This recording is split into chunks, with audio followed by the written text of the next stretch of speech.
Hey everyone, welcome back. I'm Cole Phillips, author of the young adult book, The Adventure of the Twisted Truths, and host of the Book and Dagger YouTube channel, which is basically just a YouTube channel where we will discuss anything and everything, fiction and fantasy.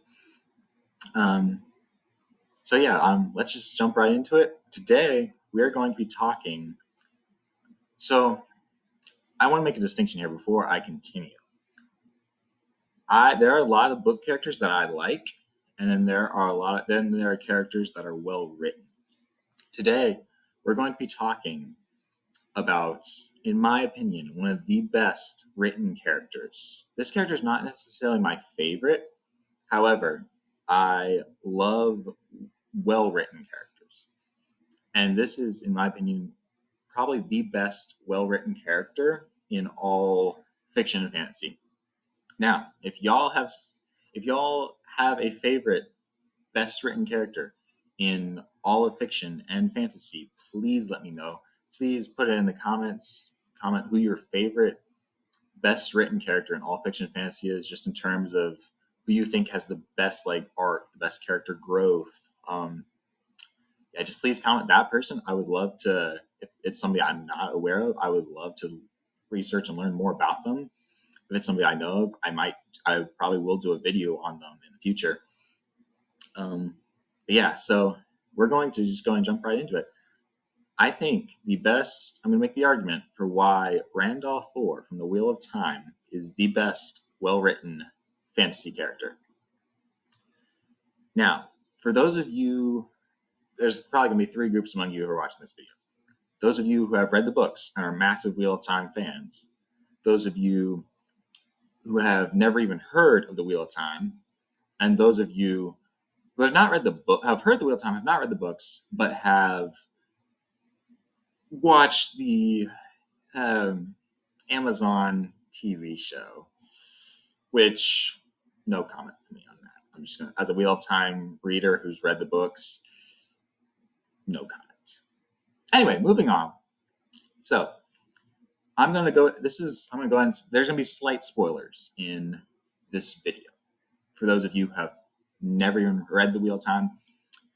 I'm going to try not to spoil too much, because if you have never read the Wheel of Time, or if you have only seen the TV show, which, by the way, the TV show is totally different from the books. So if you have watched the TV show, you have not gotten the Wheel of Time experience. As a reader who has read all 14 books, no, you have not.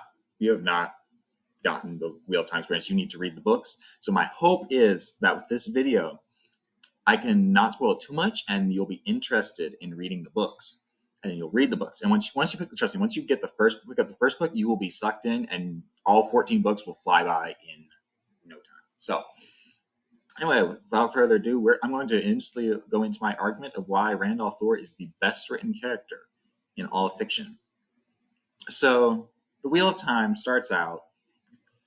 It's in the first book, we are introduced to this young farm boy and shepherd. Randolph Thor is his name. He lives in this little place called the Two Rivers. It's it's a couple of villages that are kind of collected together, and they basically rule themselves. They're technically part of the nation of Andor, which is the most this really strong nation, powerful nation in the Wheel of Time, but they're kind of on the borders and the outskirts. And it's really far away from the city, so they're just rural farmers, and people live in a peaceful life. If you have read The Lord of the Rings, you will notice immediately similarities between these people and the hobbits who live in the Shire, which I think I'm gonna be honest here, a lot of people, when I read the first book, there were a lot of little nods to Tolkien. And as a Tolkien fan, I was sitting there yes, because I am a massive Tolkien fan and I love The Lord of the Rings. So, but anyway, Randolph Thor is this shepherd. He lives with his father because his mother is dead, and so his father is Tamal Thor, this farmer and shepherd who lives on this little farm on the outskirts of the Two Rivers. And Rand is just taking care of sheep, growing vegetables, living a normal, boring life, typical for a fantasy character. Anyway, so in the first book, he's a typical teenage boy. He's shy, awkward around girls. he can't really imagine a life outside of Two Rivers. He's never seen a bigger building than the Wine Spring Inn, which is the biggest building in the village. Anyway, so he gets sucked into an adventure without even really wanting to, because basically what happens is, so in the Wheel of Time, it's very complicated. I'm just going to say that right now. There are so many plot threads, and that's part of what makes the story so great, but there are times when your head will be spinning. Basically, the magic system in the Wheel of Time works this way. If there are certain people in the world who are born with the ability to touch what is called the true source, and it's this like outside of our reality, this like it's basically the true source, and it's if you can touch it, you can channel what's called the one power. Now, the one power is really 5 powers. It's earth, air, fire, water, and spirit. And if you can touch the true source, you can kind of manipulate these like elements and these powers and do stuff. That's the magic source in the Wheel of Time. Now, in the Wheel of Time, the magic source is unique because it's split into 2 halves. The true source has 2 halves. There's the male half of the true source, which is Sidene, called Sidene, and then there's the female half of the true source, which is called Sidar. So basically, if you're a woman and you touch the true source, you draw from the female half. If you're a man and you touch the true source, you draw from the male half. Now, the thing is, in this, when the first book opens, I don't want to spoil anything. So basically, what I'm just going to condense it by saying that the male half of the one source in this current era has been tainted by the Dark One, because 3,000 years in the past, the men who could touch the true source, they went and fought with the Dark One, who's this like cosmic being who wants to just rip the world to shreds. They fought with the Dark One and they sealed him in this prison. But in doing so, they touched the male half of the true source to the Dark One himself. And just touching the true source to the Dark One tainted the entire male half of the true source. So after that happened, basically it's described as when men reach for the true source now, it's like they're sticking their hand through oil, like sitting on top of water, like sludge to get to the water. So now whenever men channel the one power, they go mad. And they're basically madmen running around, flinging lightning and fire everywhere. So 3,000 years ago, when there were still thousands of men who could touch the true source, they broke the world, essentially. They entirely broke the world and reshaped it. All the men died. So now, the women who can touch the true source are called Aes Sedai. And they live in this building called the White Tower. And they're basically witches who manipulate kings and queens and just puppet the entire world. They're just sitting there in the White Tower going like, oh, you king over in Andor, you don't go to war with this nation of Kyrian or whatever, you know? So anyway, and now men who can channel the one power are hunted down by the Aes Sedai, and they're gentled, which is what it's called when a ring of 13 women Aes Sedai use the one power, the female half the true source, to cut a man off from the one power forever. They basically just carve the ability to channel out of him. So now, however, there were ancient prophecies that said that in future days, the Dark One would break free of his prison again. And it would be a man channeling, a man called the Dragon Reborn, who would eventually save the world and break it again, as the prophecy says. So, and this is a spoiler here, so if you don't want a spoiler, I recommend skipping past this next part. But anyway, so Randall Thor is essentially the Dragon Reborn. He's just this simple farm boy, but he's the prophesied savior of the world. A guy who's supposed to go mad, and he's supposed to break the world and save it somehow, according to prophecies. Nobody knows how that's supposed to happen, but that's what the prophecies say, and prophecy is never wrong. So, Randall Thor is basically the Dark One sends these horrid monsters after him. And Randall Thor is saved by a female Aes Sedai and her warder, which the warders are these basically really cool dudes with swords and superhuman strength and speed, is a simple way to describe it. Anyway, But that's all the spoilers I'm going to tell you. Now we're just going to get into. I'm going to try to just get into like his character development without spoiling too much of the world or the story.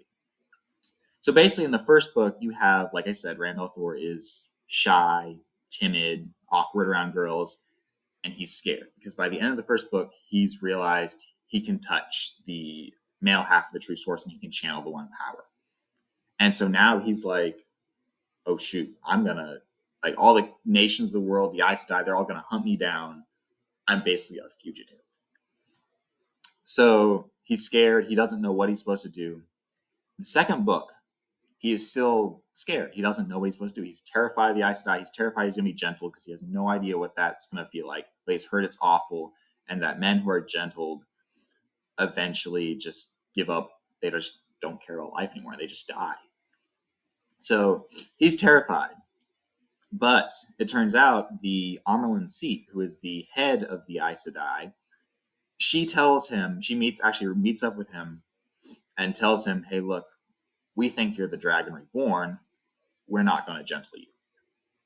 So Rand, of course, is suspicious, and this starts his arc where he starts to embrace, like, he's suspicious a bit, but he starts to embrace who he is, and he just goes off and kind of does his own thing for the second book.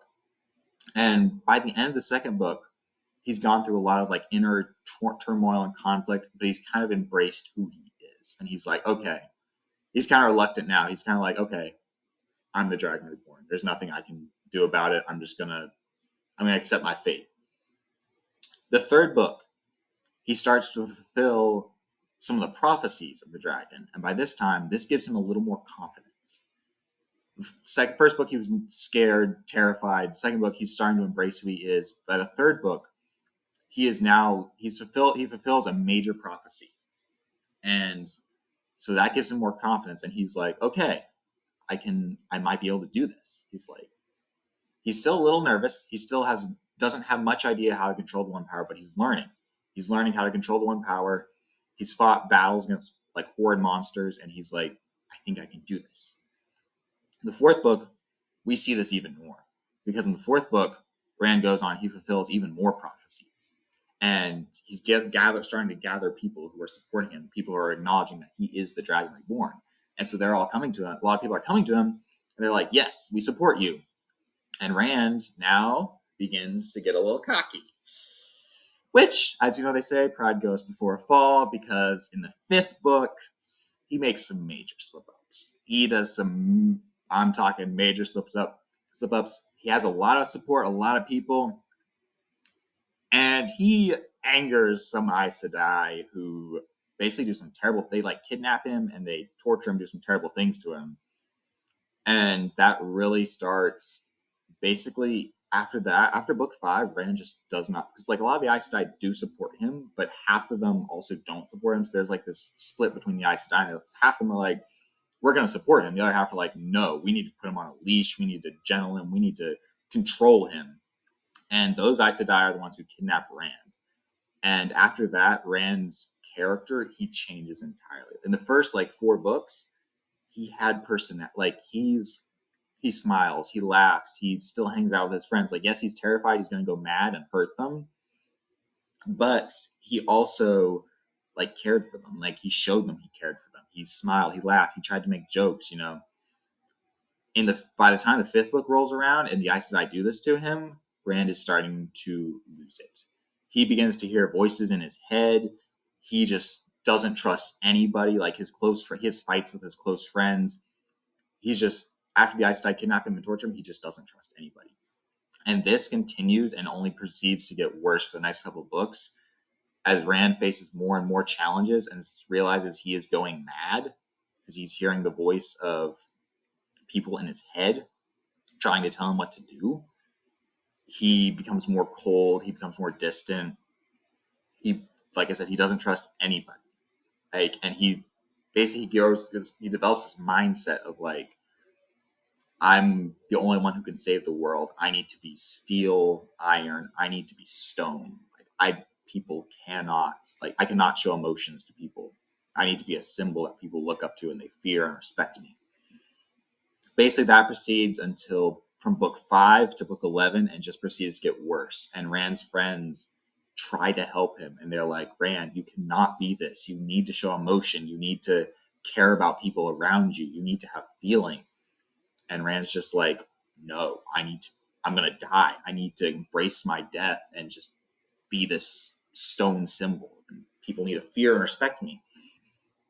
Eventually, in book 11, however, it's gotten so bad that Rand, in a fit of blind rage, almost kills his father. And that is kind of the breaking point for Rand. After that, he almost kills his father, and he almost wipes out an entire city. And he realizes it's kind of that breaks him. He's like, what am I doing? I almost killed my own dad.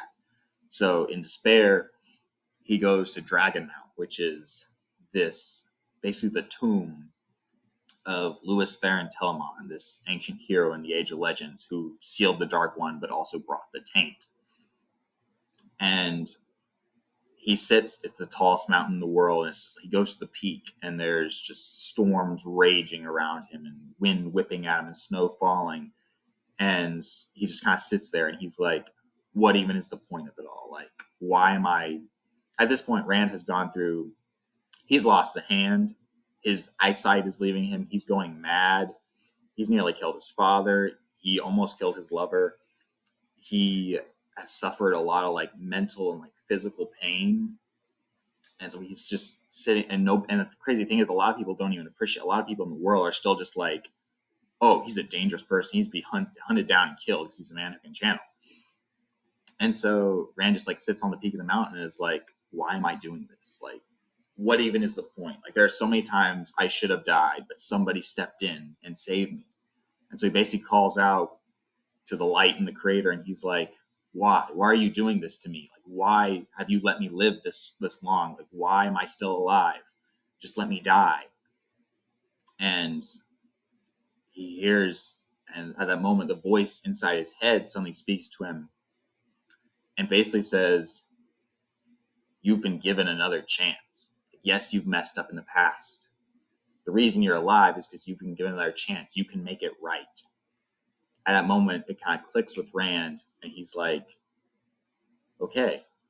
He's like, he kind of realizes. And the crazy thing is that it was the voice inside his head has been telling him all along, you need to do this. You need to do this. Like, this is the path you need to take. And Rand has always been like, it's just the madness within me. I need to ignore it. I just need to do things my own way. He's just been ignoring the voice in his head telling him what he needs to do. And now he realizes that the voice in his head has been telling him how to defeat the Dark One. And it just clicks, and he's like, I just brushed this off as madness. And now it's like, that's the reason I've been through so much pain, is because I've ignored what's been telling me. And basically after that, Rand's character changes. Like, he stops being stone cold. He goes down. He apologizes. He apologizes to his father.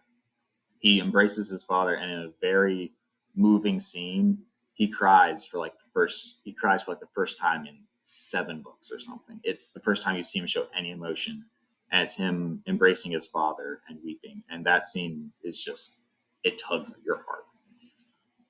And then so he apologizes to everybody that he's mistrusted. He sees his clear path now, and his character only progresses. I think that's the peak of his development.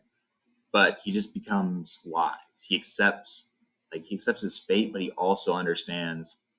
Like, before, he was like, okay, I just need to defeat the Dark One and die. That's all. Now he's like, okay, how can I defeat the Dark One, and after my death, leave a better future for everyone?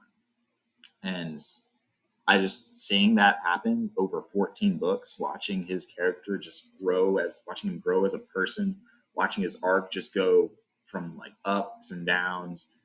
It was just really amazing for me to watch. As a first-time reader, I was very invested. Like, I will say, a lot of main characters are either stupid overpowered who don't need any development, or they're just, absolute wimps, and they just don't know anything. And so you're kind of sitting there just like, come on, man.